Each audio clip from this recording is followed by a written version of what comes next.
कि कम्युनिकेशन की वर्थ से हम इनकार नहीं कर सकते, डिजिटल मीडिया या सोशल मीडिया की वर्थ से हम इनकार नहीं कर सकते। अभी थोड़ी देर पहले आपने खुद कहा कि हम चैनल पे बैठ के, मेन स्ट्रीम मीडिया पे बैठ के कुछ बातें कहना चाहते हैं, लेकिन जी। उसकी पॉलिसी या कोई यस। एजेंडा आड़े आ जाता है। तो देखिए, सोशल मीडिया पे हमारे कुछ भी चीज़ आड़े नहीं आती, हमें कोई हर्डल नहीं होते। हाँ। तो बाज़ औक़ात कोई ऐसी खबर, कोई ऐसी बात, कोई ऐसा वाक़या जो हमने रिपोर्ट करना है और मेन स्ट्रीम मीडिया उसको नहीं पिक कर रहा है, कैरी जी, कर रहा, जी। तो वो सोशल मीडिया पे चले जाता है। आपने देखा नहीं कि फ़लाँ बहुत बड़े ऑफिसर ने या जज ने हाँ। अपने घर की मुलाज़मा पे तशद्दुद किया, तो ये बात सोशल कैसे मीडिया हमारे पे। सामने आई? यस। और फ़लाँ ऑफिसर ने और हाँ। फ़लाँ मासूम बच्चे पे ज़ुल्म कर दिया, तो ये बात कैसे सामने? सोशल मीडिया बड़ा पॉजिटिव चीज़ है। यस।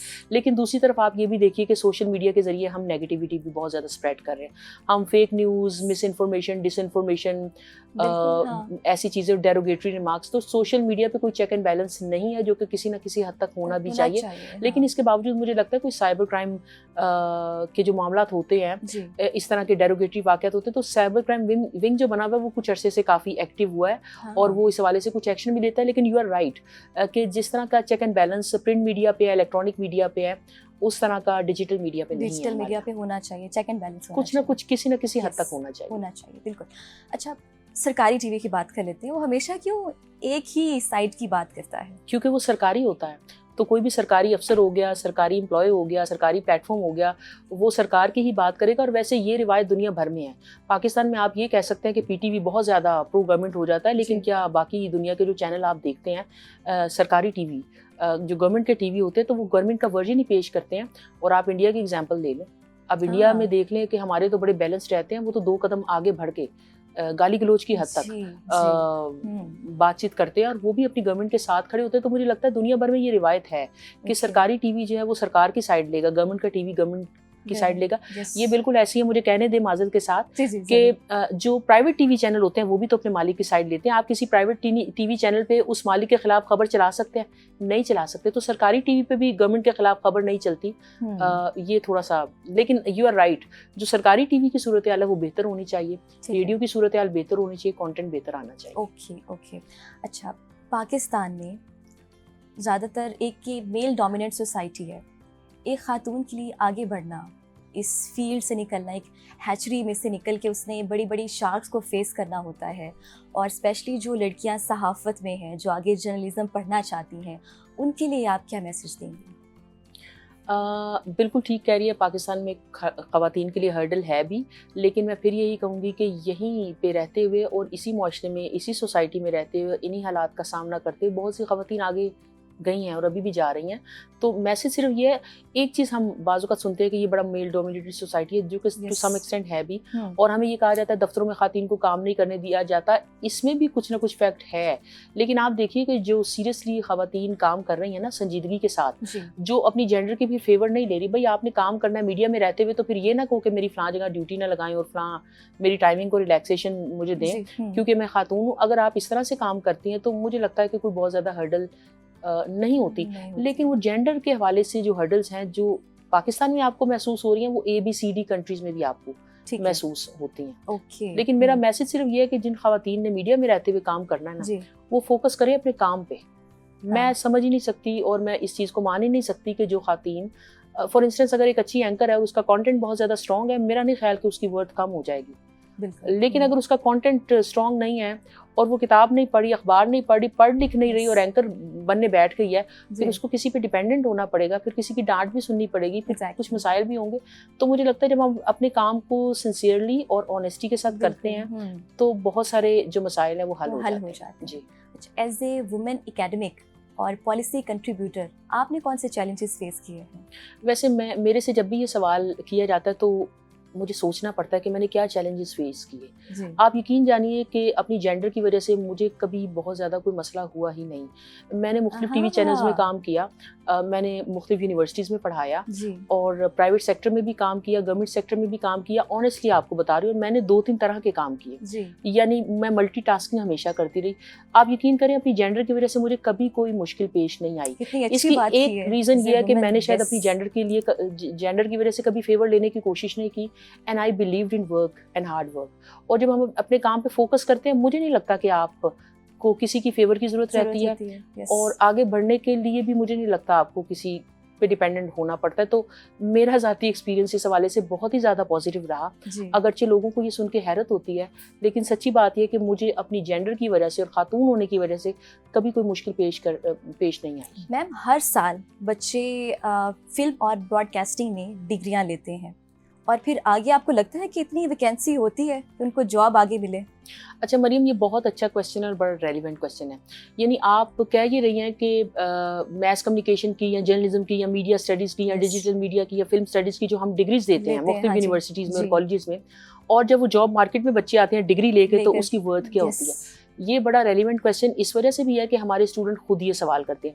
देखिए, ये बहुत बड़ी गलतफहमी है कि सारे बच्चे जो मैस कम्युनिकेशन की डिग्री ले रहे हैं या फिल्म स्टडीज़ की डिग्री ले रहे हैं या डिजिटल मीडिया की डिग्री ले रहे हैं या मीडिया स्टडीज़ की डिग्री ले रहे हैं, उन्होंने चैनल में ही आके इंडक्ट होना है।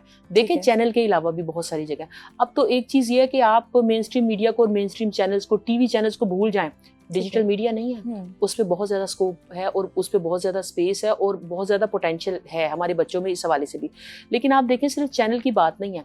आप आजकल देखें कि कोई भी पॉलिटिशियन है, कोई भी जर्नलिस्ट है, कोई भी सेलिब्रिटी है, इवन कोई यूनिवर्सिटी का टीचर है, सबको एक डिजिटल मीडिया मैनेजर चाहिए, सबको फोटोग्राफर चाहिए, सबको एडिटर चाहिए, सबको अपनी पर्सनैलिटी को बिल्ड करने के लिए डिजिटल मीडिया का सहारा लेना है, तस्वीर का सहारा लेना है, तशहीर की ज़रूरत है। तो सिर्फ चैनल का ना सोचे, यहाँ पे टीवी चैनल भी हैं, यहाँ पे रेडियोज़ भी है, यहाँ पे डिजिटल मीडिया भी है। हमारे बच्चे वीलॉगिंग कर रहे हैं, हमारे बच्चे PR एजेंसीज में काम कर रहे हैं, हमारे बच्चे प्राइवेटली काम कर सकते हैं, और जो बच्चे ये डिग्रियाँ ले रहे हैं वो किसी इंडिविजुअल्स के साथ भी अटैच हो सकते हैं। तो मुझे लगता है कि हज़ारों लोग जो हर साल डिग्री करके मुख्तलिफ यूनिवर्सिटी से मार्केट में आते हैं, उनके पास हज़ारों जॉब अपॉर्चुनिटीज़ होती हैं। सिर्फ और सिर्फ टीवी चैनल्स की तरफ नहीं देखना चाहिए स्टूडेंट्स को। एक प्राइवेट यूनिवर्सिटी और एक गवर्नमेंट यूनिवर्सिटी में क्या फ़र्क होता है? क्योंकि जो प्राइवेट यूनिवर्सिटी से बच्चे निकलते हैं, जैसे लम्स के बच्चे ले लें, उनका थोड़ा स्टाइल अलग होता है। आपको थोड़ा सा फ़र्क महसूस होता है? अच्छा, अगर आप मीडिया और कम्युनिकेशन स्टडीज़ की बात कर रहे हैं या ओवरऑल भी बात की जा सकती है, तो सबसे पहले तो फीस का फ़र्क होता है, जो कि बड़ा जेन्युइन और रेलिवेंट फ़र्क है। दूसरा, वैसे आप स्टूडेंट्स की बात कर रहे हैं, उनकी ट्रेनिंग की बात कर रहे हैं, राइट? देखिए, फ़र्क ज़रूर होता होगा।